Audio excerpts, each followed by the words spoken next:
جی اس وقت میں موجود ہوں اسکردو اور میرا نارتھ میں اگر میں یہ کہوں کہ میرا پسندیدہ شہر کہ یہاں پہ خپلو ہے، یہاں پہ دیوسائی ہے، یہاں پہ شگر فورٹ ہے، یہاں پہ سرفرنگا ہے، یہاں پہ کھرپوچو ہے، یہاں پہ دریائے سندھ ہے اور بہت ہی خوبصورت.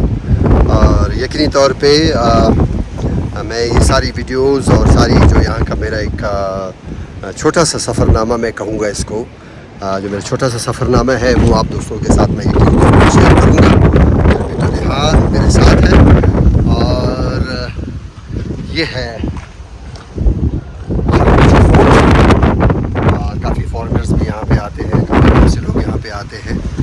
اس فورٹ کے متعلق بھی آپ سے گفتگو میری رہے گی. فی الحال آپ دوستوں کو میں انتظار ضرور کرواؤں گا.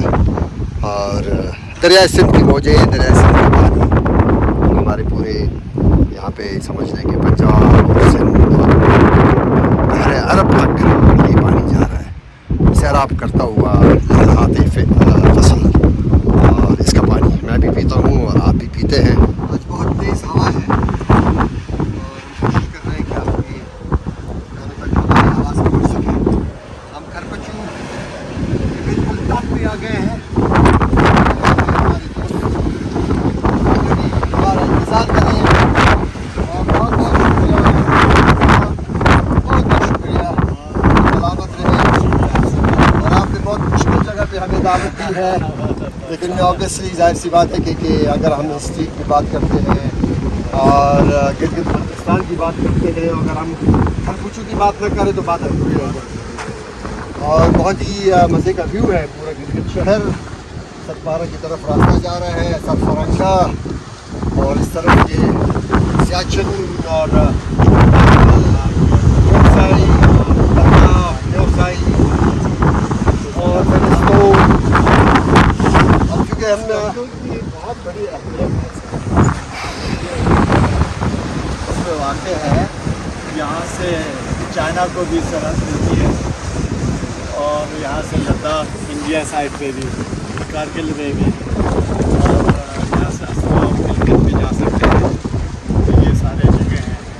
مجھے ایک وہ وقت تھا جب یہاں پہ کمیونیکیشنس کے حوالے سے بڑا ایک پرابلم ہوا کرتا تھا.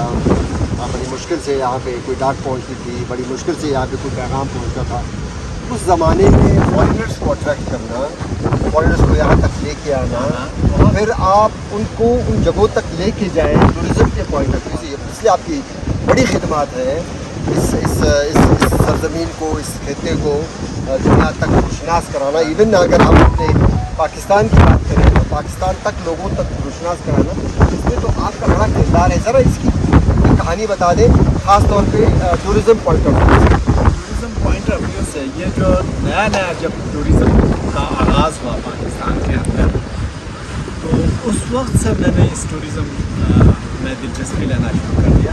جیسا کہ میں نے آپ کو بتایا کہ جو جاپنیز آئے تھے ان کے ساتھ وہ کوئی سیاچن گلیشیئر کی طرف جانا چاہتے تھے. تو وہاں کانچے میں میری پوسٹنگ تھی، میں گورنمنٹ ملازمت کرتا تھا. تو وہاں کے ایس پی صاحب نے، علی احمد جان صاحب جو ہے وہ ایس پی تھے، اس نے محسوس کیا کہ بھائی ان کو اکیلے ادھر بھیجنا جو ہے وہ ہماری پاکستان کی سیکیورٹی کے لیے اچھا نہیں ہوگا. تو انہوں نے ان کو اجازت دے دی، لیکن اس شرط پہ کہ ایک لیزان افسر ساتھ جائے. تو اس لیزان افسر کے لیے انہوں نے مجھے سلیکٹ کیا، وہاں کے ٹی سی صاحب اور میرے ساتھ ایک دوست لگا اور ہم لوگ سیاچن گلیشیئر آگے تک چلے گئے. اچھا. ان کو لے کے اس وقت سے میری ٹورزم کا ایک آغاز ہوا، دلچسپی ہوئی. میں نے پہلی بار گلیشیئر کو دیکھا اتنا بڑا. آپ نے خود بھی؟ اب میں نے خود بھی، اس سے پہلے میں نے کوئی اتنا بڑا گلیشیئر دیکھا نہیں. ان کے ساتھ میری جو ہے دلچسپی ٹورزم کے ساتھ زیادہ ہونے لگی. پھر وہ آہستہ سے دوسرے سال 1976 میں پہلا آرگنائز گروپ آیا وہ، اور اس کے بعد ایک باقاعدہ کمپنیاں رجسٹرڈ ہونا شروع ہو گئی. اس میں ایک کمپنی کراکرم ٹورز کے نام سے नासिर अब्बास मिर्ज़ा साहब थे, हमारे बहुत पढ़े लिखे बहुत काबिल शख्सियत थे, इस्लामाबाद में रहते थे। उनके आबा व अजदाद वहाँ से कश्मीर से और इंडिया से पार्टीशन के दौरान अपनी सारी प्रॉपर्टीज़ वहाँ छोड़ के आए थे। खान बहादुर का उनको लक़ब था उनके वालिद को, और वो यहाँ आबाद थे। उन्होंने ये पहली कंपनी शुरू कर दी कराकम टूर्स के नाम से। तो उनको मदद के लिए वहाँ से जब ग्रुप्स आते हैं तो उनको आदमी की ज़रूरत थी, तो यहाँ पर कोई एक्सपीरियंस ऐसे लोग हैं थे नहीं, तो मुझसे रब्ता किया। तो मैंने कहा कि मैं आप लोगों की ज़रूर मदद करूँगा। तो उनके एक दो ग्रुप के साथ मैंने एज ए गाइड जाना शुरू किया। तो इस तरह से मैंने थोड़ी सी टूरिज़म के बारे में किस तरह से बाहर से लाना है और कैसे इन जगहों को दिखाना है, उस बारे में मुझे मेरी मालूमात में कुछ इजाफा हुआ। फिर मैंने मुलाजमत जो है 1976 में मैंने मुलाजमत छोड़ी, डिज़ाइन किया। रिज़ाइन किया। मैं ग्रेड 16 में अफसर यहाँ पर अपॉइंट हुआ था डायरेक्ट। तो तनख्वाहें उस वक्त बहुत कम थी, और जैसा कि मैंने आपको बताया वो अभी भी कम है, वार इफेक्टेड तरीका अभी भी कम है। अभी भी कम है। मेरे घर के 15-16-17 लोग थे अफराद, जब मैं अकेला काफ़ी था, और उस ज़माने में 400 रुपये मुझे तनख्वाह थी, वो हाईएस्ट तनख्वाह थी ग्रेड 16 में। तो उससे गुजारा नहीं होता था, तो मैंने नौकरी छोड़ने के बाद टूरिज़म की तरफ आहिस्ता से शुरू कर दिया। और 1979 में मैंने पहली अपनी कंपनी खोली, माउंटेन ट्रोल पाकिस्तान के नाम से। और मेरे जो है क्लाइंट्स जो है वो पहले क्लाइंट्स जो है वो जर्मन थे। अच्छा, उनको मैंने यहाँ लाया, घुमाया, मशबरुम ग्लेशियर की तरफ ले गए, जहाँ होशे वैली है एरिया, वो उन्हें बहुत पसंद आया।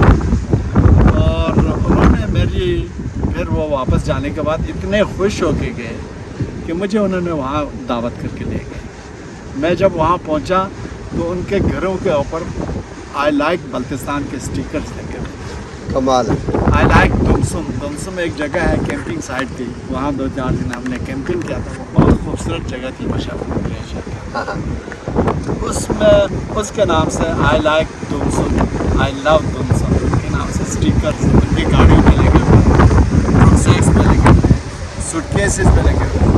तो मुझे एक सरप्राइज कि भाई इस जगह को पसंद किया और मुझे यहाँ दावत करके लाया, और मुझे उन्होंने बहुत सारी कंपनीज से मेरा तारफ़ कराया, और इस तरह से मेरा काम जो है चलना थोड़ा बहुत शुरू हो गया। मैं सिर्फ आपसे ये पूछना चाहूँगा कि ज़ाहिर है टूरिज़म में अभी भी हमने बहुत काम करना है, अभी भी इस पर बहुत ज़्यादा अट्रैक्शंस मौजूद हैं। जैसे हमने देखा कि फॉरेनर्स भी यहाँ पे मौजूद हैं, आते हैं वो। तो कहाँ आप कहते हैं कि यहाँ पे ज़्यादा डेवलपमेंट होनी चाहिए, ज़्यादा बेहतर अंदाज में होटल्स हो, गेस्ट हाउसेस हो, रेस्टोरेंट्स हो, अपना लोकल क्विजीन हो, लोकल खाने पीने हो, ताकि हम दुनिया को ज़्यादा यहाँ पे बुला सकें, यहाँ पे अट्रैक्शन ज़्यादा हो। आप क्या एडवाइस करते हैं कि क्या ऐसा होना चाहिए?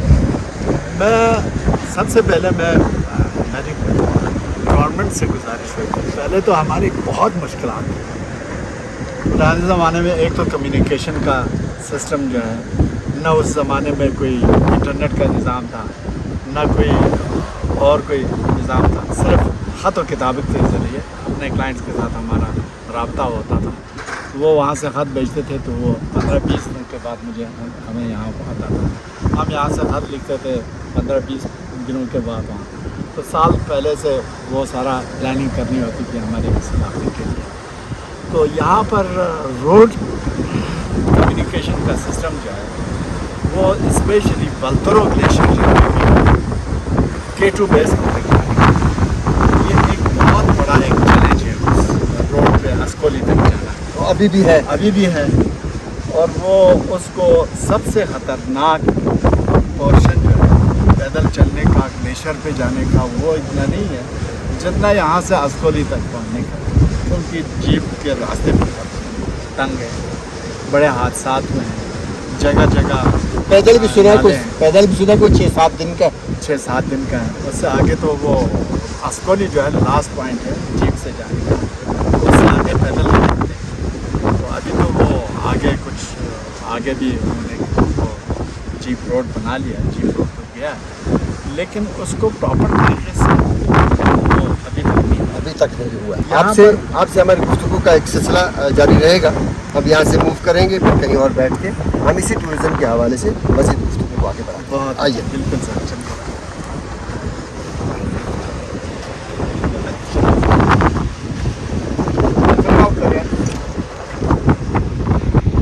यहाँ पे ऊपर से नीचे तक आ रहे हैं। अभी हमें मुश्किल आ रही है। ये जो पीछे जो ये जो कंस्ट्रक्शन नज़र आ रही है, जी, ये क्या है? ये पीछे ये जो सामने जो एक मस्जिद है, जी हाँ। ये मस्जिद जो है वो ओरिजिनल फॉर्म में अभी तक है। अच्छा ये कुछ बहुत खस्ता हुआ था, अच्छा। अभी उसको थोड़ा सा इन्होंने रिनोवेट किया है, लेकिन इसके अंदर जो लकड़ी का जो काम था वो उसी को इसी तरह रख के उसको रगड़ के उसको जरा साफ कर लिया, और मटेरियल जो है उसी ज़माने की है। अच्छी और बात। उसको बना के